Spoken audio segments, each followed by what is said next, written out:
Stand firm.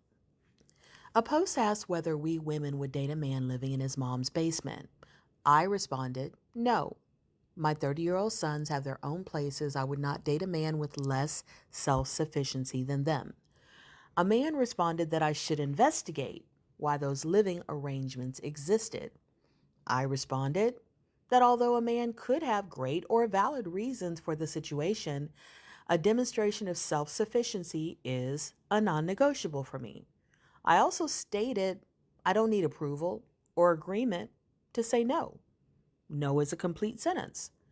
He said the man would likely view me as shallow. I replied, his opinion is irrelevant. And if he stated that name, it would be gaslighting, manipulation, and boundary pushing. I also stated self awareness, confidence, and self validation are the opposite of the approval seeking insecurity shown by shallow people.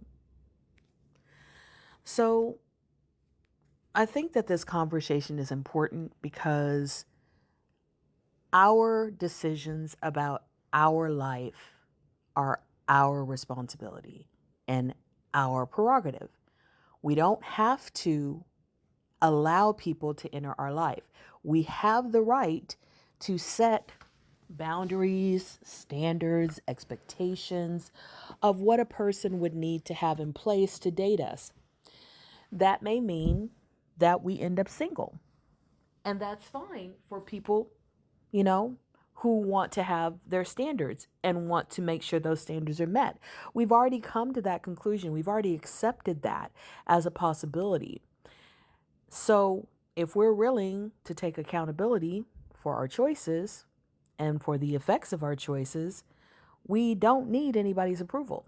We don't need anybody's applause or understanding.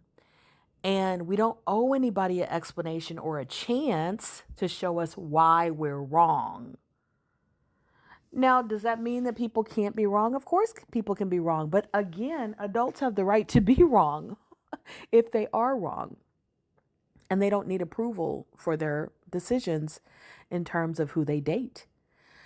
And so, this whole idea that you can call somebody a name like shallow or selfish or unreasonable or, unrealistic, which are a lot of the names that get thrown at women, it really is a manipulation tactic.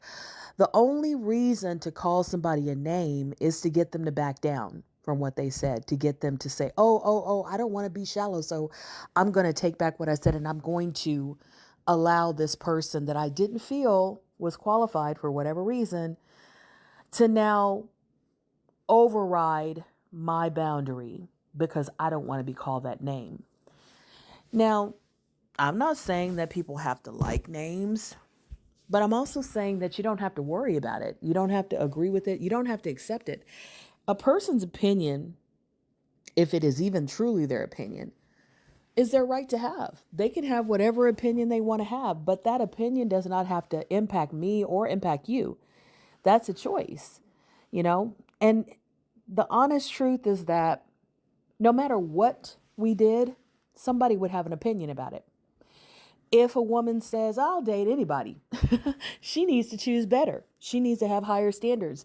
She needs to not show low self-esteem. She needs to not be a pick-me. But if she has standards, then she's conceited, she's stuck up, she's shallow, she's selfish, she's a gold digger, she's da da da da da da da da. So the point is, why even be worried about people's opinions? Because whether you do or whether you don't, someone's going to have an opinion about it.